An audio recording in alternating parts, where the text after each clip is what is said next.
오늘 로마서 강의 50번째 시간으로 로마서 8장 15절부터 17절의 말씀을 아바 아버지의 양자된 성도라는 제목으로 증거하도록 하겠습니다. 우리는 지난 시간 성령 하나님의 내주하심 가운데 능동적으로 순종할 수 있는 성도의 그 복된 상태, 즉 확신 가운데 믿음으로 행할 수 있는 성도의 복된 상태에 대하여서 살펴보았습니다. 사도는 거듭난 성도들에게 일종의 부정문으로 권면을 했습니다. 그 권면은 영으로서 몸의 행실을 죽이고 살라라는 권면이었어요. 성도로 불리우는 자들은 영으로서 능동적인 순종을 행할 수 있는 상태가 되었기 때문에 그러한 특권을 소유한 자와답게 그 소유한 특권을 충분히 누릴 수 있는 그 삶을 살아가라고 사도는 확신 가운데서 누리라고 강하게 권면했던 것입니다. 이와 같은 삶을 살아갈 때 성도가 마주하게 되는 결과는 앞선 14절에 기록되어 있습니다. 8장 14절입니다. 무릇 하나님의 영으로 인도함을 받는 사람은 곧 하나님의 아들이라. 아멘.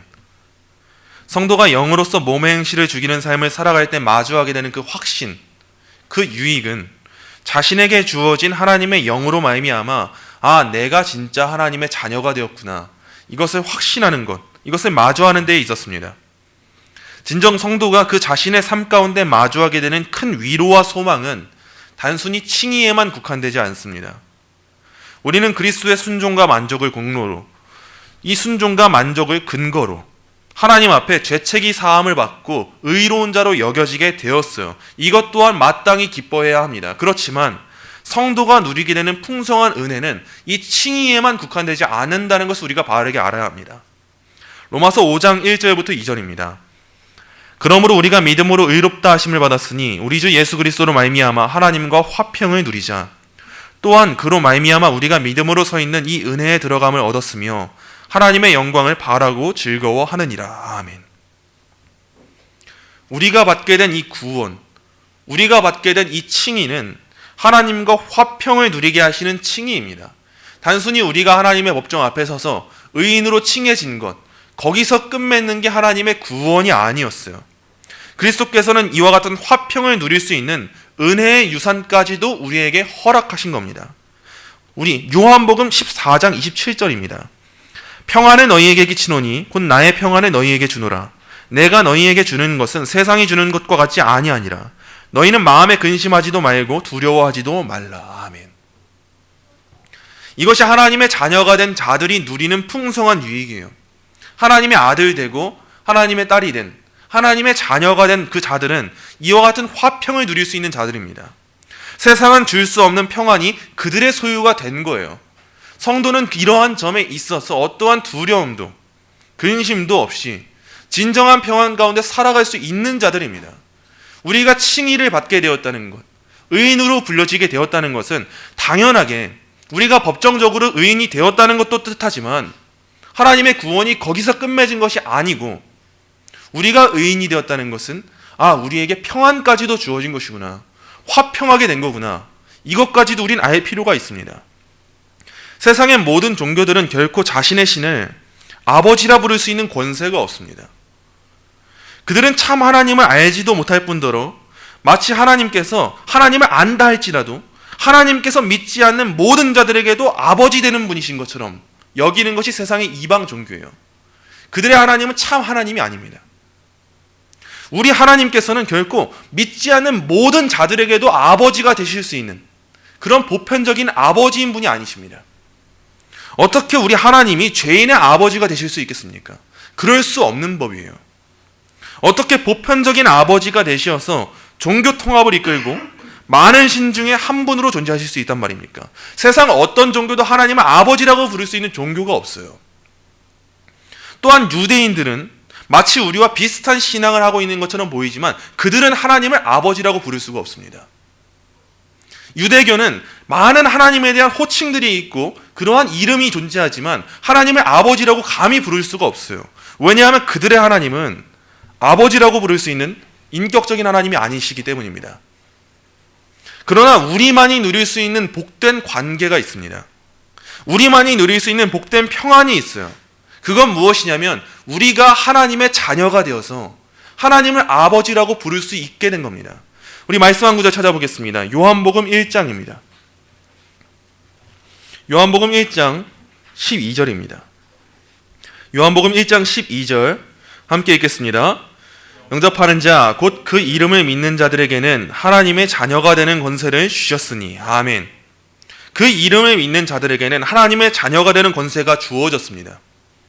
하나님의 은혜는 단지 우리를 칭의하시는 것에서만 그치지 않습니다. 우리의 신분을 바꿔주신 것에서만 끝나지 않았어요. 하나님과의 화평 가운데 하나님의 자녀가 되기까지도 하시는, 우리가 하나님의 자녀가 될 수 있도록 하시는 그 일이 하나님의 구원이에요. 우리 주님께서는 제자들에게 기도를 가르치면서 하나님을 어떻게 부르도록 하셨습니까? 하늘에 계신 우리 아버지예요. 본래 하나님을 아버지라고 부를 수 있는 분은 예수님 뿐이십니다. 그러나 우리 예수님께서 우리에게, 제자들에게 그 기도를 가르치실 때 하나님을 뭐라고 부르라고 하셨는 거예요? 우리 아버지라고 부르라고 하신 거예요. 우리에겐 이와 같은 권세가 주어진 겁니다. 웨스민스터 신앙고백서 12장 1항입니다. 하나님께서는 칭의를 받는 모든 사람들을 독생자 예수 그리스도 안에서 또한 예수님 때문에 양자가 되는 은혜에 참여할 수 있도록 허락해 주신다. 양자가 됨으로 그들은 하나님의 자녀의 수에 들어가게 되며 하나님의 자녀들의 자유와 특권을 누리고 하나님의 이름이 그들 위에 주어지며 양자의 영을 받는다. 그리고 담대하게 은혜의 보좌 앞에 나아가며 아바 아버지라고 부를 수 있고 불쌍히 여김과 보호를 받으며 필요한 것을 공급받고 아버지로서 내리시는 징계를 받지만 결코 버림을 받지 않고 오히려 구속의 날까지 인치심을 받고 영원한 구원의 상속자로서 약속들을 물려받는다. 이것이 우리가 하나님의 자녀가 되었다는 것의 의미입니다. 자녀가 아닌 이상 모든 관계는 서로의 유익과 충분의 조건을 이루지 못할 때 버려질 수밖에 없고 끊어질 수밖에 없는 게 세상에 존재하는 관계예요. 그러나 우리가 예수 그리스도를 믿음으로 말미암아 하나님의 자녀가 되었다는 것, 그것은 절대 우리의 신분이 하나님으로부터 버려질 수 없고 필요를 공급받고 때론 우리가 아버지에게 징계를 받는 것처럼 징계를 받지만 그것이 우리에게 징벌이 아닌 그러한 관계에 놓여졌다는 것, 그것이 우리가 하나님의 자녀가 되었다는 것, 그걸 의미하는 거예요. 이것이 우리가 누려 마땅한 하나님의 자녀된 권세입니다. 사도는 이것을 주목하면서 이와 같은 확신으로 말미암아 성도의 그 영광스러운 신분을 주목하도록 합니다. 오늘의 본문에서도 우리에게 이 신분을 보여주고 있어요. 그리고 나서 사도가 요구하는 것은 무엇이냐면 그 신분에 걸맞는 삶, 우리가 이제 진정 자녀되었다는 것을 알았다면 자녀로서 살아 마땅한 그 삶이 무엇인지를 오늘의 말씀에서 권면하고 있는 거예요. 그리스도인은 진정 그분의 죽으심에도 부활하심에도 연합한 자들이기 때문입니다. 먼저 오늘의 본문 15절부터 보겠습니다. 오늘 본문 15절 말씀 함께 읽겠습니다. 너희는 다시 무서워하는 종의 영을 받지 아니하고 양자의 영을 받았으므로 우리가 아빠 아버지라고 부르짖느니라. 아멘. 사도는 본문 15절을 통해서 앞선 본문에 하나님의 아들이라는 말을 해설하고 더 확실히 하고 있습니다. 사도는 성령 하나님의 인도하심을 받는 자들마다 하나님의 아들이라는 사실을 더 명확하게 밝히기 위해서 너희는 다시 무서워하는 종의 영을 받지 아니하고 양자의 영을 받았으므로 우리가 아빠 아버지라고 부르짖느니라 라고 서술합니다. 사도는 성도가 하나님과 맺게 되는 관계가 두려움과 무서움으로 사로잡힌 종과 상전의 관계가 아니고 아들과 아버지의 관계임을 위 구절을 통해서 서술하는 거예요. 우리는 진정 자유한 자들입니다. 더 이상 종의 멍에를 짊어지지 아니하고 자유하게 하시는 성령 하나님, 양자의 영이신 성령 하나님의 내주하심 가운데 아들과 아버지의 관계로, 그런 인격적인 관계로 인도함을 받은 존재가 되었습니다. 우리는 주인을 두려워하는 종과 같이 율법이 두려워서 하나님을 섬기는 자들이 아닙니다. 영원한 형벌이 두려워서 하나님을 섬겨야만 하는, 그렇지만 그 두려움 가운데 사로잡혀서 감히 하나님을 아버지라고는 부르지 못하는 그러한 종과 상전의 관계에 놓여진 자들이 아닙니다. 그러한 두렵고 떨림을 지닌 자들이 아니라는 거예요. 종은 주인을 기쁘시게 못하면 버려지는 존재이지 않습니까? 종은 그 두려움으로 주인을 대하지 않습니까? 우리는 구원받기 위해 두려움으로 율법에 억눌린 자들이 아닙니다. 우리는 엄연히 그들과 다른 처지에 놓여져 있어요. 우리에게 임하신 영은 우리와 하나님과의 관계를 종과 주인의 관계로 만드시는 종의 영이 아니십니다. 그는 분명 양자의 영이세요. 우리에게 임하신 구원은 우리를 종으로 삼으시는 구원이 아니라 양자로 삼으시는 구원입니다. 여기서 양자를 뜻하는 헬라어 휘오세시아는 입양을 뜻하는 단어로 전혀 관계없던 다른 이의 자녀를 친자식과 같은 자녀로 삼는 법정적인 용어입니다. 양자라는 단어가 가지고 있는 뜻이 바로 이거예요. 내 자식이 아니에요. 다른 이의 자식이에요. 그런데 그 다른 이의 자식을 마치 나의 친자식과 같은 존재로 나에게 속하도록 하는 것. 그러한 법정적인 용어가 이 양자입니다. 법적으로도 그 자녀를 친자식과 다름없이 사랑하고 대우하고 상속까지도 받도록 하는 것. 그게 바로 이 양자입니다. 입양이에요, 이게. 사도는 양자의 영을 받은 자들은 하나님을 아빠, 아버지라고 부르짖을 수 있다고 밝혀주지 않습니까? 이게 바로 성령 하나님께서 내주하시는 모든 성도들이 누리게 되는 공통된 특권입니다. 칼빈은 사도가 본절에서 마치 이와 같이 말하는 것 같다고 서술했습니다. 너희는 성령을 받았다. 바로 그 성령으로 말미암아 너희와 우리 곧 모든 믿는 자들이 하나님을 아빠, 아버지라고 부르는 것이다. 누구든지 그 어떤 사람이라 할지라도 성령 하나님께서 내주하시는 성도라면 그들은 그 성령 하나님으로 말미암아서 하나님을 아빠, 아버지라고 부를 수 있게 됩니다. 여기서 아빠는 아버지를 뜻하는 아람어입니다. 아람어. 그리고 여기서 사도는 아버지라는 말을 또 붙입니다. 여기서의 아버지는 헬라어 파테르예요. 사도는 지금 아빠, 아버지 이 두 가지 말이 아람어와 헬라어인데 두 번 반복해서 말하고 있는 거예요. 아버지, 아버지. 사도는 이유가 있는 상태로 아빠, 아버지라는 말을 강조하기 위해 두 번 서술합니다. 존 머레이는 본절을 주의하면서 이렇게 해설했습니다. 반복 어구는 성령께서 하나님의 백성들로 하여금 자녀들의 능히 도울 준비를 갖춘 한 아버지에게 자녀로서 신뢰의 자세로 가까이 나아갈 수 있도록 담력을 불어넣는 것을 뜻한다. 그런즉 아버지 대신 하나님께 담대히 나아가지 못하고 오히려 주저하는 것은 참된 겸손의 표시가 아니다. 지금 사도가 괜히 아빠, 아버지, 아버지라고 말하는 게 아니라는 거예요. 분명한 강조가 여기에 담겨져 있는데 그 강조는 무엇을 위한 강조이겠습니까? 성도의 존재됨을 더 확신케 하기 위한 강조예요. 너희 안에 성령 하나님이 거하신다면 너희는 진정 하나님을 아버지, 아람어로도 아빠, 헬라어로도 아빠, 아버지, 그 아버지라고 부를 수 있는 자녀들, 그들이 바로 너희다라는 걸 밝혀주는 겁니다. 유대인이든 이방이든 그건 중요하지 않습니다. 성령 하나님이 거하시면 그들은 하나님의 자녀가 됐다는 거예요. 유대인은 아람어로 아빠라고 부를 겁니다. 이방인은 아버지를 헬라어로 파테르라고 부를 거예요.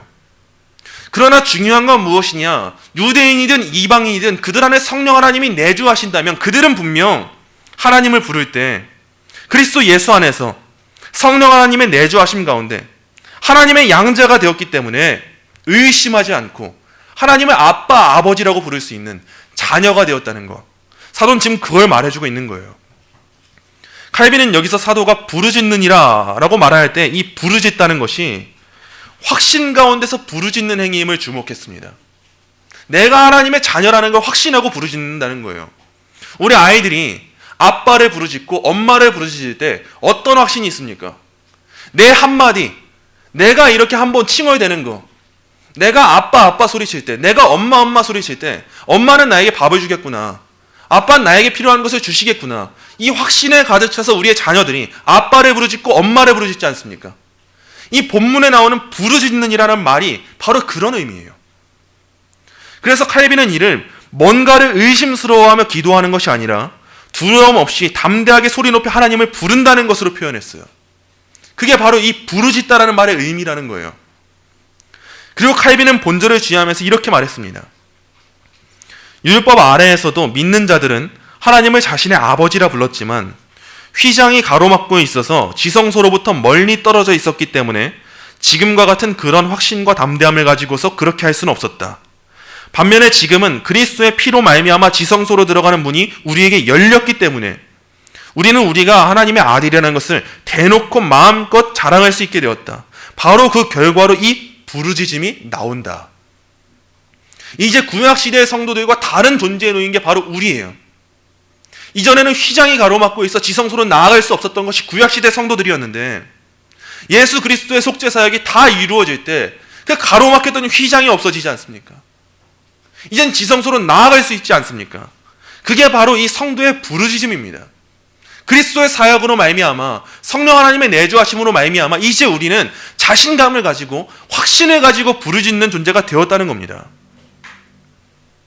우리는 분명 친자는 아님에도 불구하고 양자로서 마치 친자와 같은 상속과 효력을 누리면서 확신 있게 부르짖는 자녀가 되었습니다. 이제 우리는 하나님을 아빠, 아버지라고 부르짖을 수 있게 됐어요.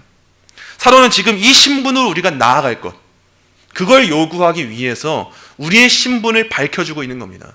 여러분들에게 성령 하나님이 내주하고 계십니까? 그렇다면 여러분은 분명 하나님을 아빠, 아버지라고 부르짖을 수 있는 존재입니다. 그게 여러분의 신분입니다. 여러분 지금 하나님의 자녀답게 살고 계십니까? 이걸 말해주고 있는 겁니다. 이어지는 16절 보겠습니다. 16절 말씀 함께 읽습니다. 성령이 친히 우리의 영과 더불어 우리가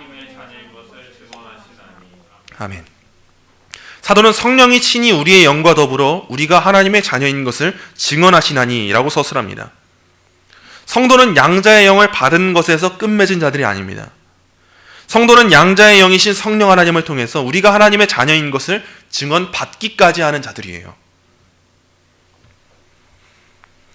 우리는 그 누구로 말미암아서 우리의 양자됨을 확신할 수 있는 자들이 아닙니다. 그 누구도 우리가 하나님의 자녀가 되었다는 사실을 밝혀줄 수 있는 이가 이 세상에 존재하지 않습니다. 이 세상의 그 누구도 그 무엇도 우리가 하나님을 아빠, 아버지라고 부를 수 있는 자녀가 되었다는 사실을 밝혀줄 수 있는 이가 없습니다. 그래서 단지 우리 자신의 확신만으로는 우리가 이러한 사실을 확신할 수 없음이 분명합니다. 단지 나 자신의 주관적인 느낌만으로는 내가 하나님의 자녀가 되었구나, 이걸 확신할 수 있는 이가 존재하지 않아요. 그건 참된 확신이 아닙니다. 단지 우리 자신만의 확신으로는 우린 그 사실을 자랑할 수 없음이 분명합니다. 그러나 우리의 힘으로는 하나님의 뜻을 알 수 없으나 우리에게 증언하는 분이 계시다는 거예요. 그분이 바로 성령 하나님이라는 겁니다. 우리가 입을 열어서 하나님을 아빠, 아버지라고 부르짖을 수 있는 이유는 성령 하나님께서 우리 안에 내주하사 우리가 우리가 하나님의 자녀라는 사실을 증언하고 계실 뿐만 아니라 여전히 우리가 그 증언에 확신을 가질 수 있도록 그 확신을 우리에게 끊임없이 부어주시는 분이시라는 것, 그분이 우리에게 내주하신 성령 하나님이시라는 것, 지금 사도는 그걸 말해주고 있습니다. 그래서 우리는 기도할 수 있는 자들입니다. 우리는 확신할 수가 있는 자들입니다. 우리 안에 성령 하나님이 내주하신다면 그 성령 하나님은 우리에게 증언하고 계십니다. 우리가 하나님의 자녀가 되었다는 사실을 증언하고 계십니다. 때때로 우리의 믿음이 약해질 때마다 우리에게 확신을 부어주시는 분, 그분이 바로 성령 하나님이십니다. 그 부어진 확신으로 말미암아 우리는 기도할 수 있는 거예요. 부르짖을 수 있는 거예요. 아빠, 아빠를 부르고 아버지, 아버지를 부르짖을 수 있는 겁니다. 마지막 17절 보겠습니다. 17절 말씀 함께 읽습니다. 자녀이면 또한 상속자 곧 하나님의 상속자요 그리스도와 함께한 상속자니 우리가 그와 함께 영광을 받기 위하여 아멘. 사도는 결론적으로 성도의 양자된 신분을 상기시키고 있습니다. 사도는 자녀이면 또한 상속자 곧 하나님의 상속자요 그리스도와 함께한 상속자니 라고 서술합니다. 자녀는 유업을 상속받는 존재이지 않습니까? 그렇다면 하나님께서 우리를 자녀로 삼으셨다는 건 무엇을 의미하겠습니까? 자녀는 마땅히 부모의 유업을 상속받는 존재인데 하나님께서 우리를 자신의 자녀로 삼으셨다는 것, 그것은 무엇을 의미하냐는 거예요. 우린 이를 통해서 우리를 자녀 삼으신 하나님께서 우리를 친히 준비하신 유업의 상속자로 삼으셨다는 이 결론을 도출할 수가 있습니다. 이 안에 성도들의 다가올 영광이 약속되어 있습니다. 비록 우리는 이미 구원받은 존재이나 아직 완성되지 않은 구원 가운데 그 완성을 향해 나아가고 있지 않습니까? 그러나 중요한 건 무엇입니까? 우리에게 약속된 상속이, 그 영광이 온전하다는 거예요. 자녀의 상속은 자녀의 행위로 말미암은 결과가 아닙니다. 그 자녀의 자녀됨의 신분으로 말미암은 결과입니다. 그 온전함과 완전함이 그리스도와 함께한 상속이라는 말로 더 확실히 보증되어 있습니다. 우리가 그리스도와 연합한 존재가 되었기 때문에 우린 이 상속에 있어서 결코 불안할 수가 없습니다. 그리스도께서 영광 받으셨습니다. 우리 주님께서 고난 받으시고 고난에서 끝맺지 아니하시고 낮아지고 끝맺지 아니하시고 하나님의 일하심 가운데 높아지셨어요. 하늘 보좌 우편에 앉으셨습니다. 영광을 받으셨어요. 십자가의 죽음에서 끝맺지 아니하시고 부활하셨습니다. 이게 바로 우리에게 다가올 이 유업에 대한 보증입니다. 우리가 그리스도와 연합했다는 거, 우리가 그리스도와 함께 한다는 거, 그게 바로 우리가 확신을 가질 수 있는 이유입니다. 우리는 분명 이 상속에 있어서 결코 불안한 상태에 놓여져 있지 않아요. 왜요? 우리 예수님께서 완전한 상속을 이루시기 때문입니다. 이 상속 때문에 우리는 확신할 수가 있는 거예요. 그리스도가 영광 받으셨다는 거, 이것이야말로 우리가 영광 받게 된다는 것에 대한 확실한 보증이라는 거, 이걸 사도가 말해주는 겁니다. 그런 점에 있어서 청교도수석가 매튜 헨리는 본절을 주의하면서 이렇게 말했습니다. 성도들은 이 세상에서는 비록 미성년 상속자지만 그래도 엄연히 상속자다. 그들의 현재 상태는 상속을 위해 준비하고 교육을 받는 상태다. 비록 이 세상에서는 소유한 것이 보잘것 없을지라도 그 상속분이 엄청난 것을 생각하면 이것은 하나님의 모든 자녀들에게 얼마나 위로가 될까? 이게 얼마나 큰 위로입니까? 비록 이 세상에서 우리가 소유할 것들은 보잘것없다 할지라도, 비록 아직은 우리가 미성년 상속자로서 그걸 직접적으로 소유할 수는 없다 할지라도 우리가 엄연히 상속자로서 이 땅에서 교육을 받고 있다는 것, 우리가 엄연히 상속자로서 그 상속이 온전히 이루어질 것을 소망할 때 이것은 얼마나 큰 위로입니까? 칼빈은 사도가 이런 말을 하는 목적에 대해서 우리에게 약속된 이 유업이 얼마나 엄청난 것인지를 상찬함으로써 우리로 하여금 그 유업에 만족하고서 세상의 유혹들을 담대하게 멸시하고 이 세상에서 우리에게 닥치는 그 어떤 환난도 다 인내로서 감당하도록 하기 위한 것이라고 말했습니다. 진정 그렇습니다. 사도는 성도가 마주할 최종적인 영광을 서술하고 그 신분됨으로 말미암은 삶을 성도가 온전히 감당할 수 있도록 하기 위해서, 그걸 건면하기 위해서 지금 이 하나님의 자녀됨에 대해서 서술하고 있는 거예요. 여러분이 진정 그리스도와 함께 연합한 자라면, 성령 하나님이 내주하시는 하나님의 자녀된 자라면 여러분은 영광이 약속되어 있는 자들입니다. 그리스도께서 영광 받으신 것처럼 여러분도 영광 받을 겁니다. 그 약속이 다 주어질 겁니다. 이거 확실한 겁니다. 그런데 지금 여러분은 어떻게 살고 계십니까? 우리 이렇게 살아서 되겠습니까? 진정 우리가 하나님의 자녀됨을 고백하지만 자녀다운 삶을 살아가고 있습니까? 지금 사도는 이걸 말하고 있는 거예요. 사도는 이어서 우리가 그와 함께 영광을 받기 위하여 고난도 함께 받아야 할 것이니라 라고 서술합니다.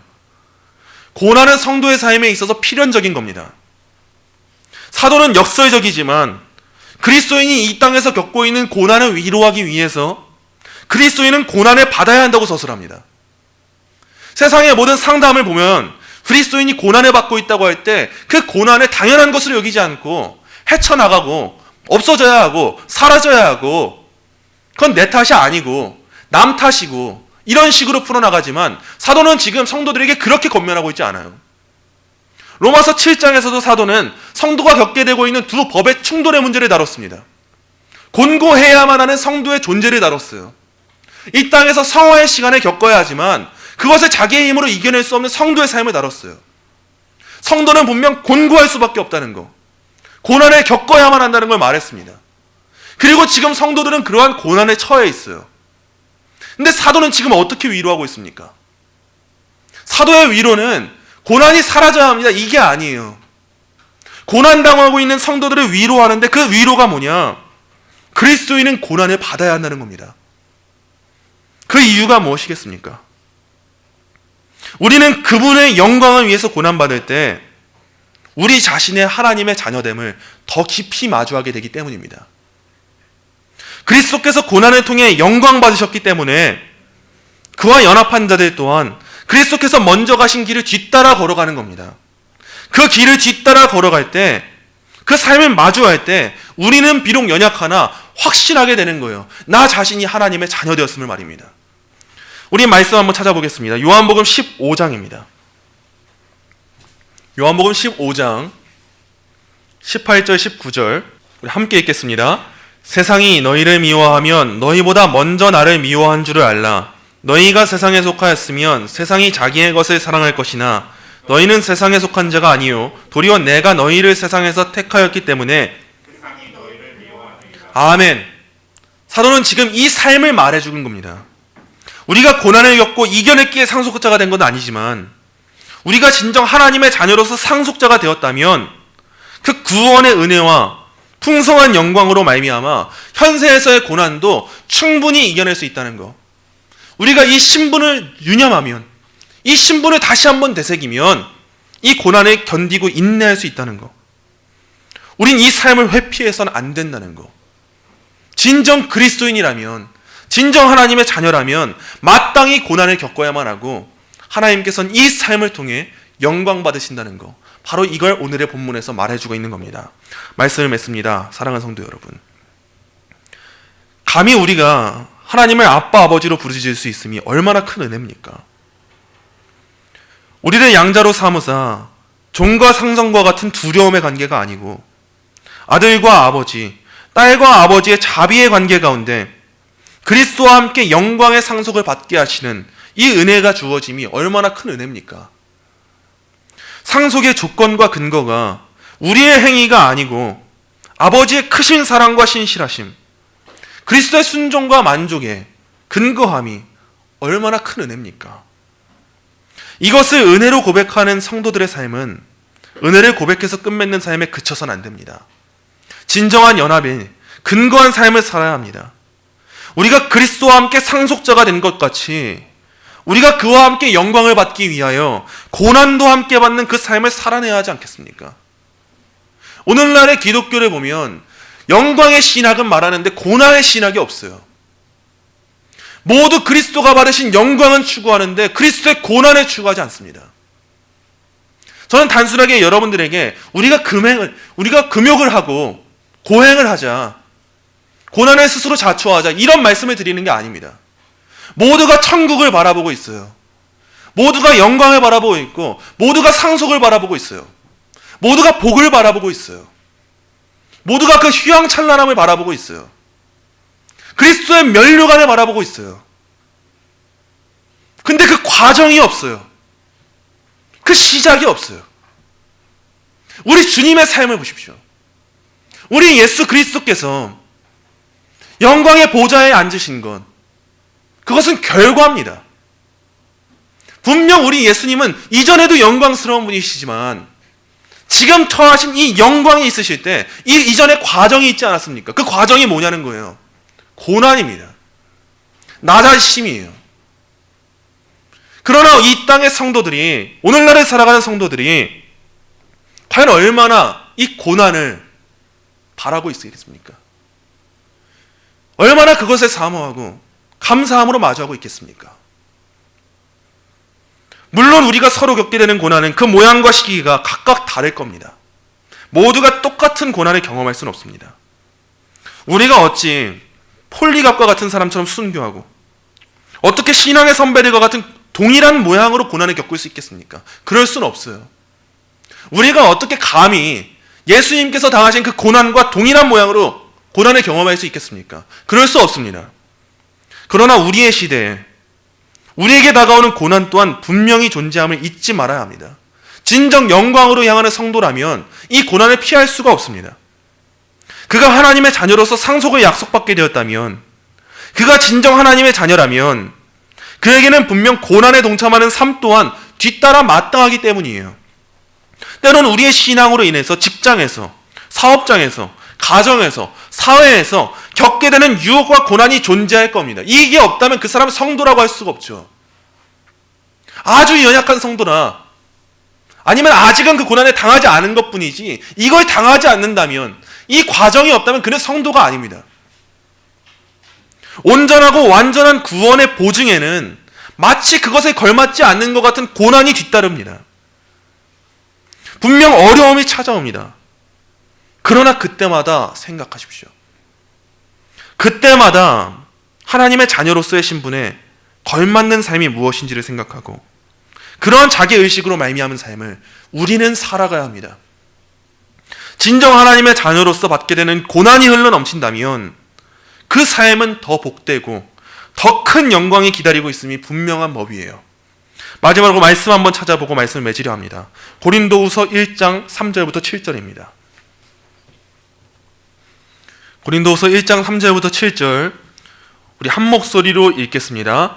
찬송하리로다. 그는 우리 주 예수 그리스도의 하나님이시요 자비의 아버지시요 모든 위로의 하나님이시며 우리의 모든 환난 중에서 우리를 위로하사 우리로 하여금 하나님께 받는 위로로서 모든 환난 중에 있는 자들을 능히 위로하게 하시는 이시로다.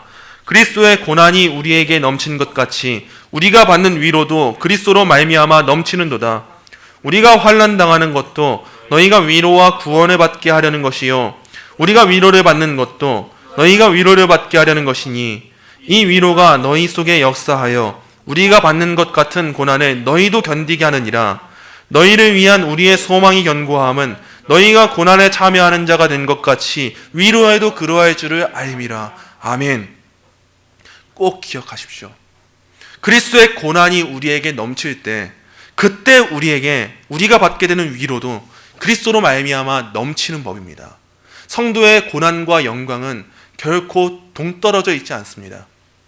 우리가 성령 하나님의 내주하심 가운데 하나님의 자녀가 되었다는 것을 이제 알게 되었다면 이젠 우리가 그분의 영광을 위하여서 그리스도께서 그러하셨던 바와 같이 우리의 자녀됨의 신분으로 말미암아 고난에도 동참할 수 있는 장차 약속된 그 상속을 바라보며 이 땅에서의 시간 동안 그 영광을 바라봄으로 말미암아 마땅히 고난을 겪고 그것을 이겨낼 수 있는 그러한 우리가 되어야 마땅합니다.